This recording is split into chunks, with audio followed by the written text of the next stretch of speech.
The Lekki Headmaster. Chapter 3 Migration Tours.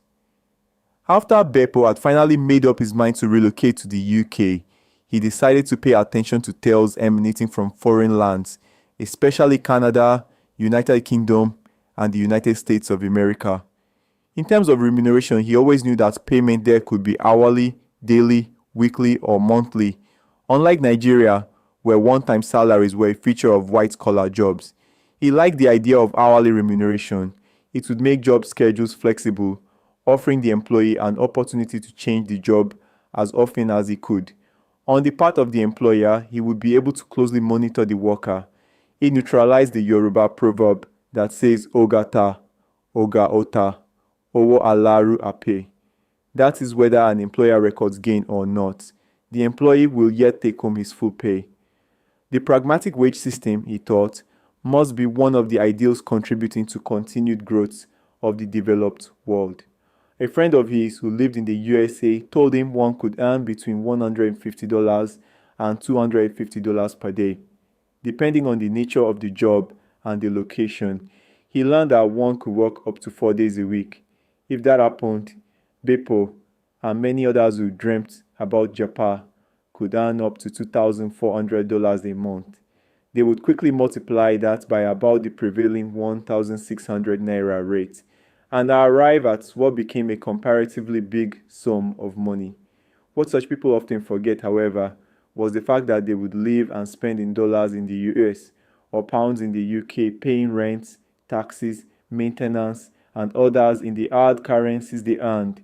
Yet they felt whatever remained, if sent back home, still translated to good sums, which many Nigerians could not afford to save. Also, Beppo gathered, there were people who earned far more than $150 or even $250 daily. This suggests there would be more to remit home or exchange to naira later. He was told that cab drivers earned better than people who worked in stores or toilets. He found instructive the story of a Nigerian who switched from driving to maintenance. The guy knew a bit of carpentry and was eventually invited for a maintenance job in the US. He earned $500 daily. Beppo marveled at the thought of converting the sum to naira. That meant earning up to 800,000 naira daily. His survey further revealed that skilled work was among the best options for anyone in any of the countries of choice. What could be more inspiring than receiving, say, $100 per head if you were a barber? As a result, those who understood the trends often advised intending immigrants to learn a skill before leaving Nigeria. Beppo also had learned painting during his last break. The relocation bug had caught on in the country in the past few years. Nurses, doctors, and other health workers, said to be enviably remunerated, had been migrating at an alarming rate. Even the government considered that up to 1,000 of the country's 3,000 doctors were migrating annually. Besides this, other people were leaving from all walks of life. Many graduates were fleeing, especially under the pretext of pursuing master's degrees. The fact that the education visa largely allowed students to travel with their spouses and children made such people become desperate. Guys sold all they could to pay for accommodation, fees, and sundry requirements.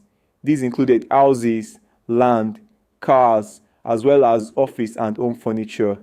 There were indeed cases of some who sold what did not belong to them, so that they could rightly be called the criminals they were. Some took loans from various sources and fled before full repayment. Others paid back later from the countries they secretly relocated to. Yet, there were some that never even bothered to look back. Classical rogues. Beppo could attest to some of these crooked practices from his experience at Stardom.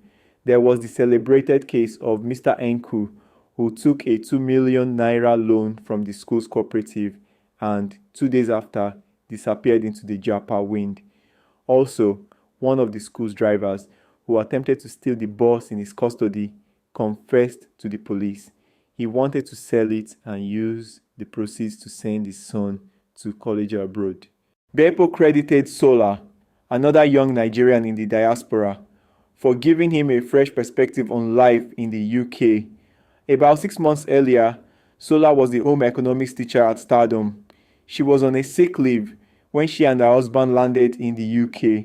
She had called Beppo a day after they arrived in London and confided in him.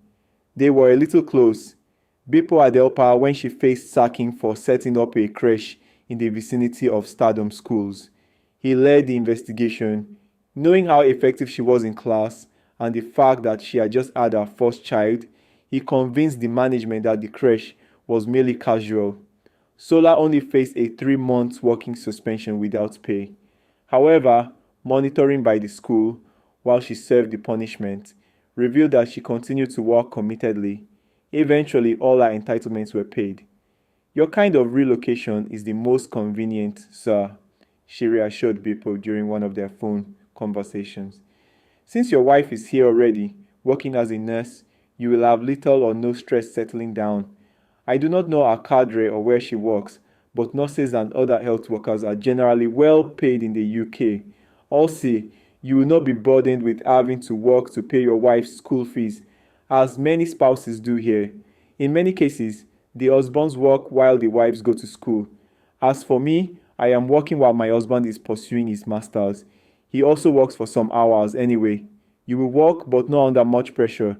That is, hoping Madame cooperates with you.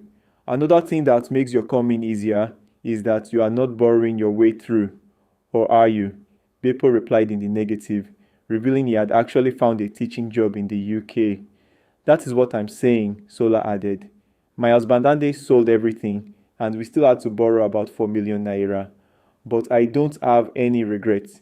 We have just been about 6 months here in the UK, and I have changed jobs more than 3 times. The one I just got is more promising. It will fetch me up to £200 daily. And lest I forget, you won't have any challenge concerning what to do in the next 2 years, unlike spouses that are here for schooling. Finding the opportunity for continued stay is not a child's play.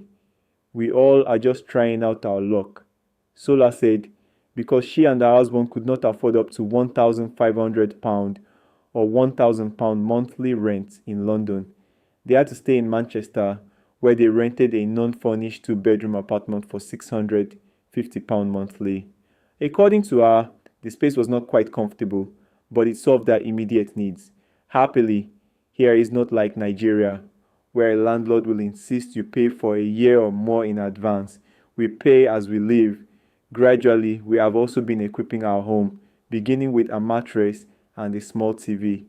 The bigger the gadgets you get, the bigger your tax here, Sola said, adding that travel by rail from Manchester to London was about 30 minutes. 2 major factors convinced many who, ordinarily, would not want to relocate. These are great infrastructure and the opportunity for their children to enjoy quality education. They are some of the qualities that principally define developed countries compared to what obtains in many parts of Africa, with Nigeria being a notorious example. Beppo knew much about this, having benefited indirectly. His children, Nike and Kaiki, enjoyed free primary and secondary education, like most other children in the UK. It was when Nike went to university that she began to pay fees. Kaik was still in high school. His wife did wonderfully in this wise as she paid the bulk of the fees.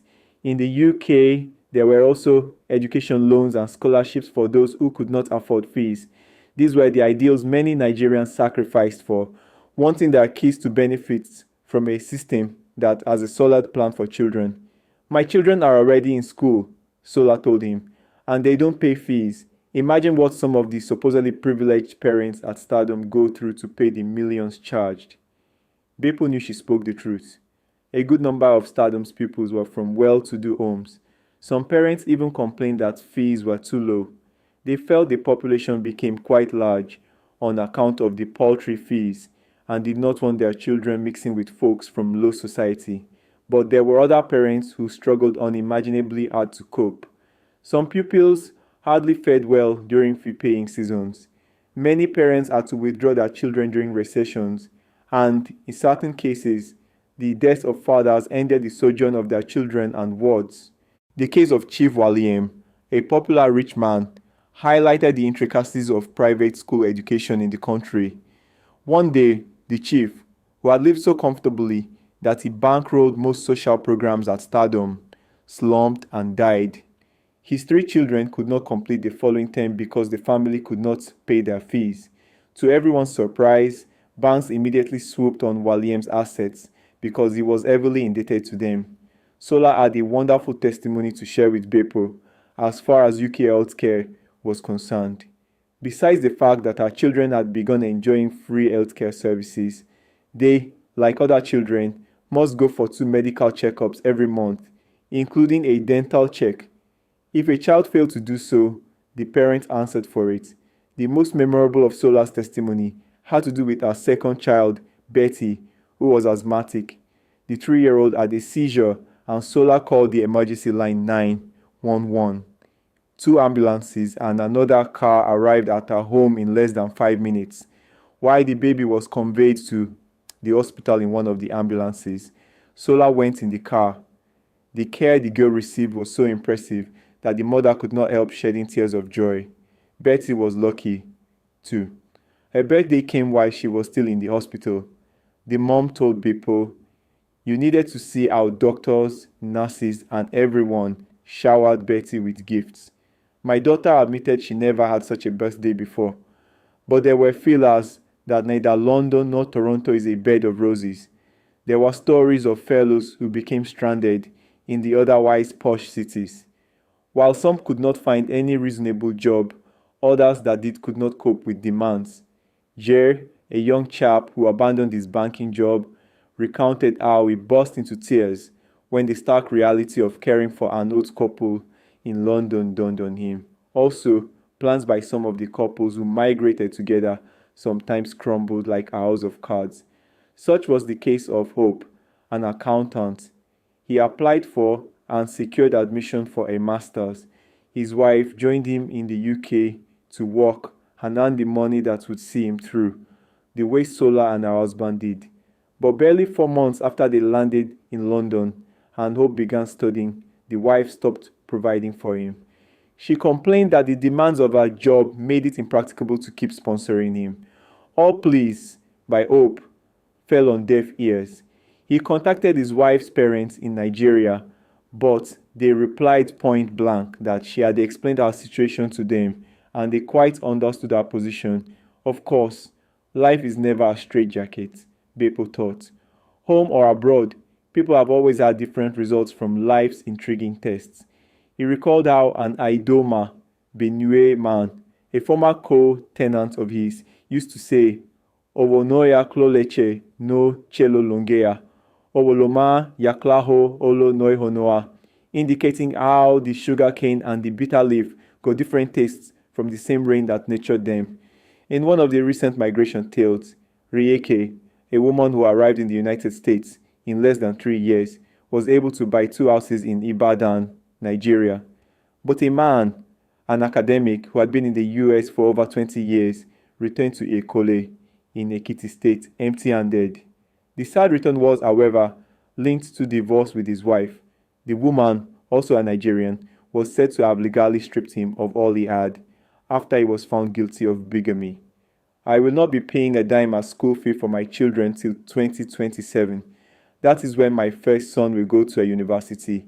But for now, all 3 of them are in foundation schools where qualitative and free education is guaranteed," Reike declared.